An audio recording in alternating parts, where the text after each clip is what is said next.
Já, góðan daginn og velkomin á þessa uppgjörskynningu Hampiðuna fyrir annan ársfjórðung þessa árs.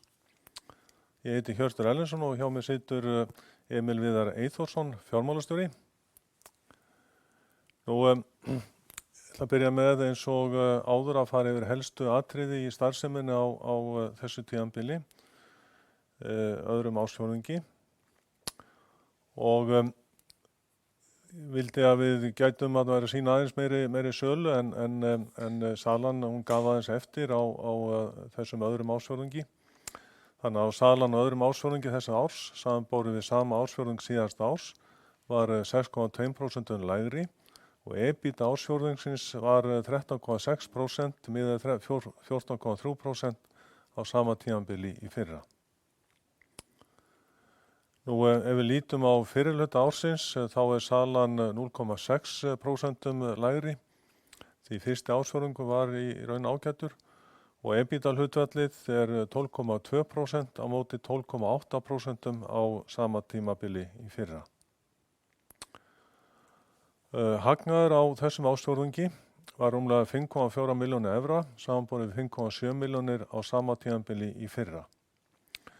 Og hagnaður ársins, sem sagt fyrri hluta ársins, stendur núna í tæpum 8,2 milljónum evra á móti tæpum 7,9 milljónum evra í fyrra. Og þessi hagnaðaraukning á milli þessara tímabila, hún skýrist aðallega lægri fjármagnskostnaði og lægri afskriftum á þessu tímabili en í fyrra. Eftir ágætan fyrsta ársfjórðung kom fram sölutregða á öðrum ársfjórðungi í mörgum löndum sem störfum í við Norður-Atlantshaf og það var einungis á Íslandi og í Skotlandi sem sala jókst að einhverju marki. Það virðist vera undirliggjandi en væntanlega tímabundin, tregða til að kaupa nýjan búnað og sinna viðhaldi á veiðarfærum. Það er erfitt að benda á eina ákveðna ástæðu sem gildi fyrir allt þetta svæði, aðra en almennt hækkandi kostnað og þyngri vaxtabyrði fyrirtækja, en hins vegar voru mismunandi ástæður samdráttar hjá fyrirtækjunum okkar í Færeyjum og í Noregi. Og það sem að spilar töluvert inn í að í Færeyjum var verkfall sem lamaði alveg starfsemi vónin í fullar 4 vikur, allt frá miðjum maí og fram í miðjan júní. Og það töluverð áhrif á rekstur fyrirtækisins og afhendingar á vörum og veiðarfærum og þá bæði í Færeyjum og á Grænlandi. Og í Noregi að þá lagði norska Hafrannsóknastofnunin til að þorskkvótinn í Barentshafi fyrir árið 2025, hann yrði minnkaður 31% í kjölfar 20% minnkuna sem var í ár. Ákvörðun stjórnvalda kvótaskerðingu næsta árs, hún verður væntanlega tekin núna í desember, en greinilegt að þessar fréttir eru farnar að hafa áhrif á innkaup útgerðarfyrirtækja á veiðarfærum og viðhaldi þeirra eftir góðan fyrsta ársfjórðung í Noregi. En bjarta hliðin er þó sú að þeir árgangar af þorski sem kom inn í veiðina 26 og árum þar á eftir í Barentshafi virðast vera sterkari. Þannig að það verður að vonast til að þetta sé niðurskorið sem væntanlegur, að verði ekki skorið mikið meira niður heldur frekar bætt í. Í fiskeldisþjónustunni, hreinsun og viðgerðum á fiskeldiskvíum í Noregi og á Spáni staðan álíka góð og undanfarin ár, en hins vegar hefur sala á nýjum fiskeldisnetum verið treg og það sama á við sölu á flotringjum fyrir fiskeldiskvíar. Og sala á nýjum búnaði í Færeyjum og Skotlandi hefur hins vegar verið alveg ágætt fram að þessu. Nú skulum við kíkja á helstu lykiltölu fyrir annan ársfjórðung og síðan förum við eftir það yfir í lykiltölurnar fyrir hluta ársins. En þarna sjáum við fyrst rekstrartekjurnar sem að voru tæpar 86,9 milljónir evra og samsvarandi í fyrra voru tæpar 92,7 milljónir. EBITDAn, hún var tæpar 11,8 milljónir, á sama tímabili fyrra þá voru tæpar 13,3 milljónir evra. Og hagnaðurinn á þessum ársfjórðungi var rétt rúmlega 5,4 milljónir evra og í fyrra þá var það rétt rúmlega 5,7 milljónir. Nú ef við komum síðan tölurnar fyrir hálfa árið, að þá sjáum við að rekstrartekjurnar í ár eru tæpar 165,2 milljónir evra en í fyrra voru þær 166,2 og þarna er sem sagt munurinn 0,6% til minnkunar. Og EBITDAn, hún er 20,1 milljón og í fyrra var hún 21,3. Hagnaðurinn, hann er hærri ár eins og ég nefndi áðan, hann er tæpar 8,2 en var í fyrra tæpar 7,9 milljónir evra. Heildareignirnar eru farnar að slá í 500 milljónir, voru nákvæmlega 499,3 milljónir evra og staðan á eignunum áramótin var rétt tæplega 490 milljónir evra. Eiginfjárhlutfallið 54% og það var áramótin 55%. Og þarna ber náttúrulega að hafa í huga að við greiddum út arð á árinu sem að lækkar hlutfallið og byrðirnar miða við áramótin, semst síðasta áramót voru byrðirnar 125,8 en eru núna 125,1 tæpar og ef við berum þetta saman við sama tímabil í fyrra sem satt stöðuna eftir annan ársfjórðung í fyrra að þá voru byrðirnar 3 milljónum evra hærri. Handbært fé var 48,8 milljónir, áramótin var það tæpar 53 milljónir. Og vaxtaberandi skuldir, nettó vaxtaberandi skuldir voru 122,7 en áramótin voru þær 115 milljónir. Nú ef við kíkjum síðan á rekstrarreikninginn fyrir annan ársfjórðung fyrst og síðan fyrir hálfa árið þar á eftir. Þarna sjáum við aftur sölutölunar 86,9 milljónir á þessu ári, í fyrra 92,7. Þarna hafur salan á milli tímabila lækkað 5,8 milljónir evra og hérna sjáum við þróun veltunar eftir ársfjórðungum. Og fyrsti ársfjórðungurinn sem sjáum á þessu súluriti er síðasti ársfjórðungur 22 og síðan 4 súlurnar þar á eftir, það er árið 23 og þær sýna á okkar mati ágætlega hvernig takturinn er í sölunu hjá okkur. Að annar ársfjórðungur er yfirleitt veltumesti ársfjórðungurinn og hinir eru svona frekar jafnari. Og við sjáum það að fyrsti ársfjórðungur þessa árs 78,3 milljónir á móti í fyrra 73,6 og síðan er minni sala á öðrum ársfjórðungi 86,9 á móti 92,7 milljónir. Nú EBITDAn, hún er 11,8, var í fyrra 13,3 milljónir, hefur lækkað hérna á þessum fjórðungi 1,5 og hér sjáum við aftur súlurit sem að sýnir EBITDAna eftir fjórðungum fyrir sömu tímabil og þarna speglast takturinn af veltunni yfir í EBITDAna og annar fjórðungur er gjarnan okkar besti fjórðungur varðandi EBITDAna og í fyrra var hún 13,3 og í ár 11,7 og hinir ársfjórðungarnir svona svipaðir. Og við getum líka borið saman fyrsta ársfjórðung 23, þá vorum við 8,1 og í ár 8,3 milljónir. Nú, afskriftir eru 3,3, voru á sama tímabili í fyrra 5 milljónir. Það var lækkað 1,7 milljónir. Þannig að rekstrarhagnaðurinn er 8,5 á móti 8,2 í fyrra, bati 300.000. Og fjármagnsgjöldin voru 1,9 á móti 1,5 milljónum í fyrra, hefur hækkað rétt tæpar 500.000 og hagnaðurinn fyrir skatta er 6,6 og var 6,8 og lækkar á milli ára 200.000 evrur. Síðan er tekjuskatturinn og hagnaðurinn að tímabilinu 5,4 milljónir og var í fyrra 5,7 og lækkar á milli þessar tímabila 300.000 evrur.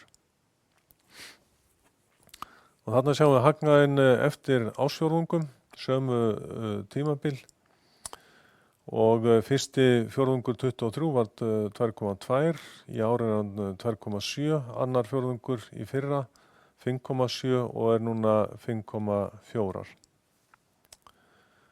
Og síðan komu þessi tveir fjórðungar 23, haustið 3,5 og enn til loka ársins þá var ósköp lítill hagnaður af starfseminni.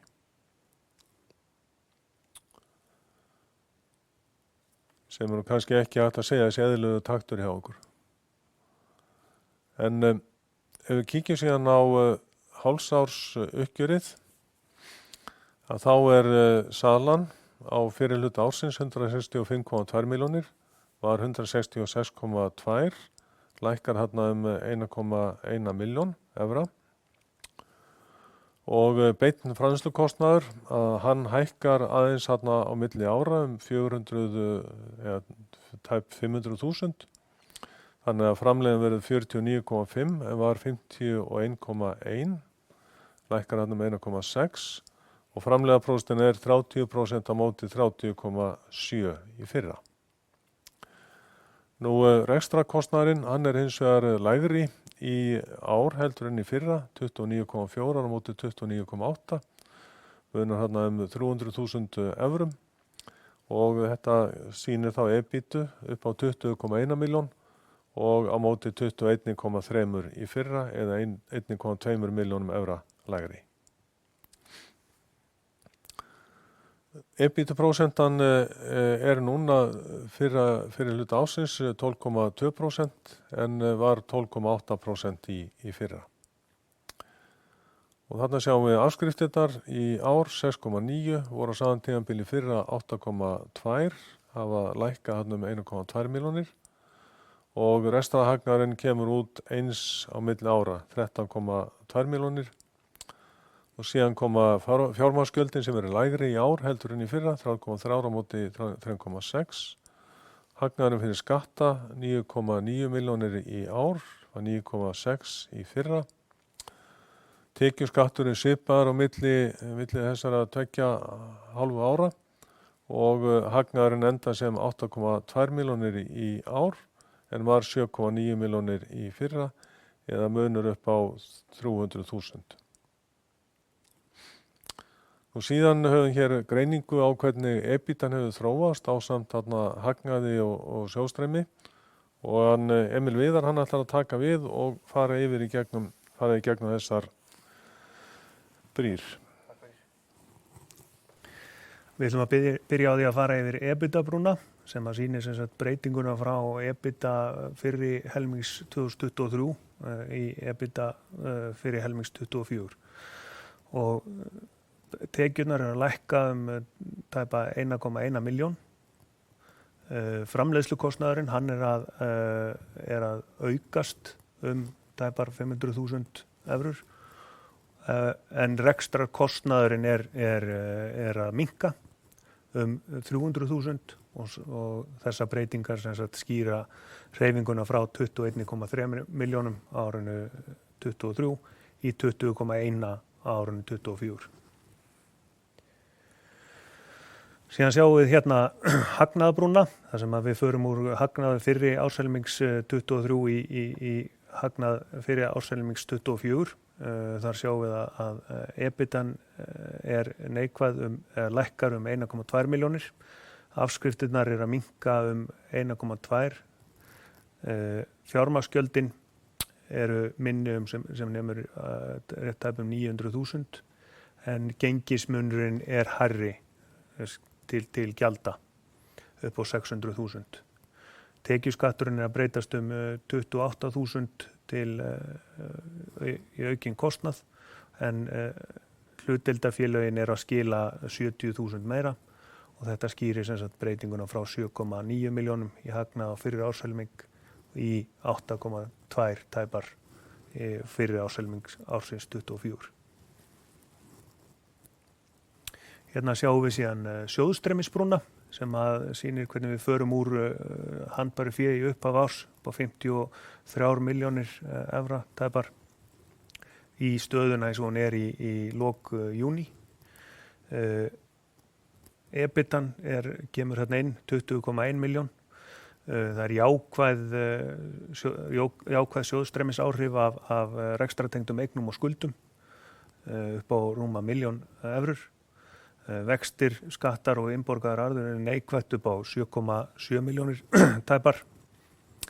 Við erum að fjárfesta á árinu fyrir 15 milljónir. Þetta einkum fjárfesting í fasteignum, vélum og tækjum og svo erum við að kaupa minnihlutann út í Svannet í Bandaríkjunum. Við erum að taka nettó lán upp á tæpar 2,5 milljónir sem telur þá jákvætt inn í sjóðstreymið og við greiðum út arð upp á rúmar 5 milljónir evra og síðan gengismunur á handbæru fé upp á 36.000. Og samtals þessi breyting skýrir sem sagt hvernig við förum úr 53 milljónum í 48,8 milljónir í handbæru fé. Síðan ætla ég að labba með ykkur í gegnum breytingarnar í efnahagnum. Hér efnahagsreikningur samstæðan annars vegar 30.7.24 og hins vegar í árslok 23. Varanlegir rekstrarfjármunir að breytast 5,2 milljónir hækka, fara úr 169,6 í 174,8 milljónir. Óefnislegar eignir að hreyfast örlítið að lækka 200.000, fara úr 76,9 í 76,6. Eignarhlutir í hlutdeildarfélögum að aukast 100.000 evrur, voru 1,4 milljónir, að fara í 1,5 milljón. Fjárfestingaeignir að lækka 200.000 evrur, eru 2,1 miljón en voru 2,3. Skuldabréf og langtímakröfur að lækka 500.000, voru 1,6 miljón í ársbyrjun, voru konir í 1,1 miljón. En tekjuskattsinneignin að aukast 1 miljón, fer úr 300.000 í ársbyrjun í 1,2 milljónir í lok júní. Fasta fjármunir samtals 257,4 milljónir og voru 252 milljónir í byrjun árs, aukning 5,4 milljónir. Hér sjáum við breytingar á veltufjármunum. Byrðir að lækka 800.000 frá ársbyrjun. En lækkunin frá sama tíma í fyrra 3,2 milljónir evra. Eru 125,1 miljón en voru 125,8 í ársbyrjun. Viðskiptakröfur að aukast, eru 68,1 miljón núna í lok júní en voru 59,2 í byrjun árs. Og handbært fé, eins og ég fór í gegnum áðan, 48,8 milljónir en var 53 milljónir í ársbyrjun, minnkunum 4,2 milljónir. Veltufjármunir samtals 242 milljónir en var 238 í fyrra. Heildareignir 499,3 milljónir en voru 490 í ársbyrjun, aukningum 9,3 milljónir. Síðan ef við förum í skuldir og eigið fé, þá langtímaskuldirnar. Þær að breytast þannig að langtímaskuldir að lækka 2,6 milljónir, voru 120,2 milljónir í ársbyrjun, eru 117,5 miljón núna í lok júní og tekjuskattsskuldbindingin hún að aukast, var 7,3 milljónir í ársbyrjun og 7,9 milljónir í lok júní og sem sagt að hækka 600.000. Þannig að langtíma skuldir samtals eru 125,4, voru 127,4 í lok síðast árs og þetta sem sagt lækkun 2 milljónir. Skammtímaskuldirnar, viðskiptaskuldir og aðra skammtímaskuldir eru að aukast 5,2 milljónir, eru 46,5 miljón, var 41,2 í lok síðast árs Ógreiddir skattar eru að aukast 700.000, eru 3,9 milljónir, samanborið við 3,2 í lok árs 23. Og skuldir við lánastofnanir, skammtímaskuldir, eru að aukast 6 milljónir, 6,1 milljón, fara úr 47,9 í 54 milljónir. Og skammtímaskuldir samtals eru að aukast 12 milljónir, eru að fara á 92,3 milljónum í byrjun árs í 104,3 í lok júní. Eigið féð lækkar 600.000 á milli tímabila. Það var í ársbyrjun 270,3 milljónir, núna 269,6. Eigið fé og skuldir samtals 499,3 milljónir, var 490 í ársbyrjun, aukning 9,3 milljónir. Þá ætlar Hjörtur að fara yfir horfurnar. Já, horfurnar eins og það blasaði núna. Þá fyrst kannski að segja að verkefnisstaðan, hún jafn ágætt hjá félögum innan samstæðanar. Hún mætti vera aðeins betri í fiskeldisþjónustu fyrirtækjunum í Noregi og Spáni.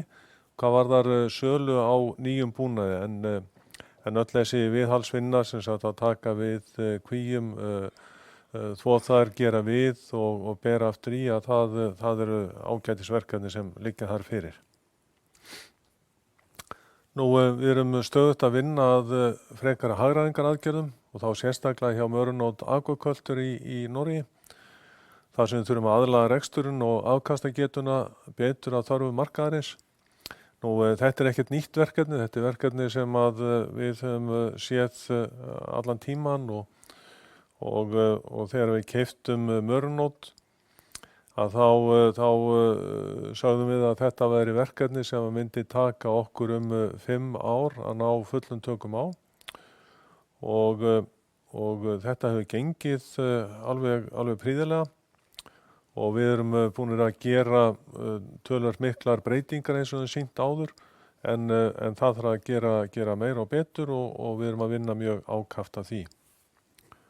Nú, síðan þar sem að stór hluti hlutafjáraukninganna síðastliðið sumar, að við erum enn að undirbúa fjárfestingarnar og aukna afkastagetu, þannig að vextirnir af þessu hlutafjárfé, að það að koma inn sem vaxtatekjur og það milda áhrifin af háu vaxtaumhverfi þessi misserinn. Nú, orkuverði í Litáen sem hefur stundum skipt okkur mjög miklu máli og þá hann talað rafmagn og gas, það í jafnvægi og hefur verið stöðugt undanfarið og það búist við að framboð á aðalega rafmagni muni aukast í haust og að raforkuverð muni lækka núna á haustmánuðum. Það sem við að gera við hjá Eystrasaltslöndunum, það verið að leggja nýjan viðbótarkapal frá Svíþjóð yfir til Lettlands og síðan hafi verið sett niður óhemju mikið magn af vindmyllum, bæði í Lettlandi og Litáen núna í sumar og þetta að koma inn á markaðinn núna í haust. Og síðan hefur við sett sólarsellur á þökin, bæði hjá Hampiðan Baltic og Vonir Lithuania og það að lækka hjá okkur kostnað 15% af heildarraforkunotkuninni. Nú, hráefnisverðin eru stöðug og framboð í góðu jafnvægi og undanfarið þá náð fram umtalsverðum lækkunum á verðum á ofurefnum. Ofurefni eru sem sagt þræðir, gerviþræðir sem eru jafn sterkir og stál miðað við þvermál. En það létt efni að það flýtur á vatni.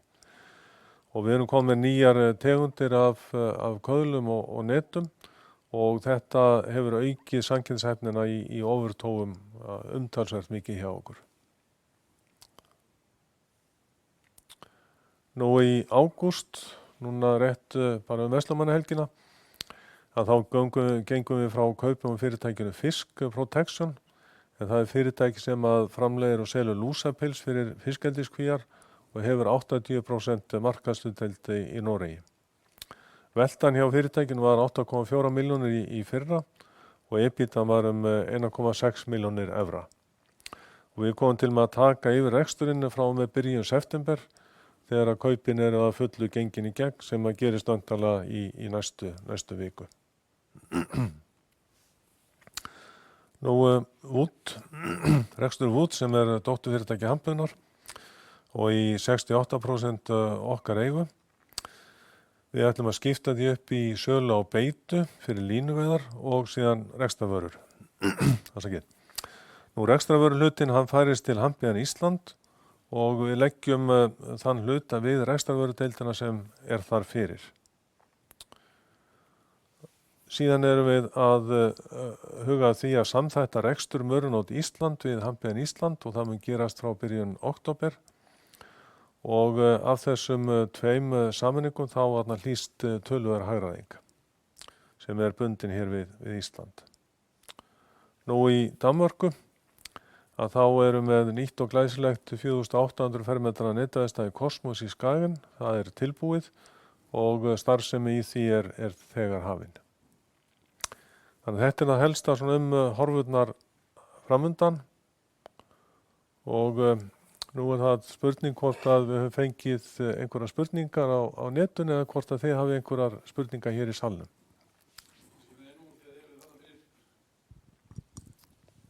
Úr því þið þarna fyrir framan kortið.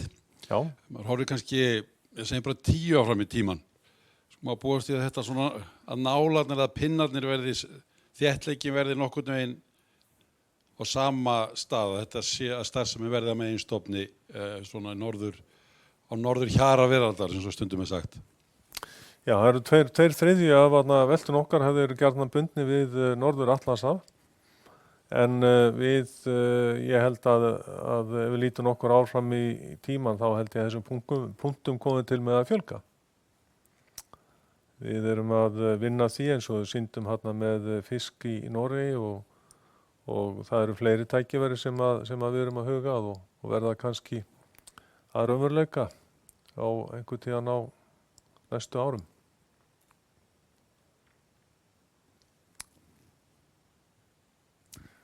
Eitthvað á netinu, Ólaf? Ekkert á netinu.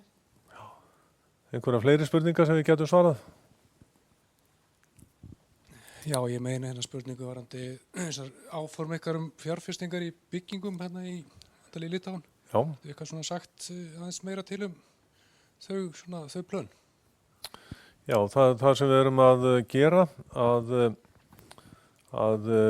við ætlum að sameina framleiðsluna. Við erum með framleiðslu í Noregi á neti, sem sagt í vélum fyrir hnútalaust net og líka köðlum. Þar við ætlum að flytja kaðlana til Litáen og væntanlega netin líka og síðan erum við með nokkrar verksmiðjur þar sem við erum að framleiða fiskeldisnet úr köðlum og netum. Við erum að framleiða á Spáni, í Póllandi og á 2 stöðum í Litáen. Og okkar staðfasta markmið að sameina þetta á einu stað og við erum að skoða núna áhugaverða kosti sem geti gert okkur það kleift að komast með þetta í mjög gott umhverfi.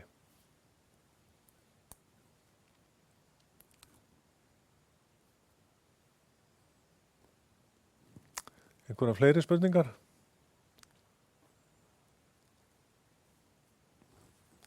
Einhver fleiri spurningar, þá þökkum við Emil fyrir í dag. Kærar þakkir.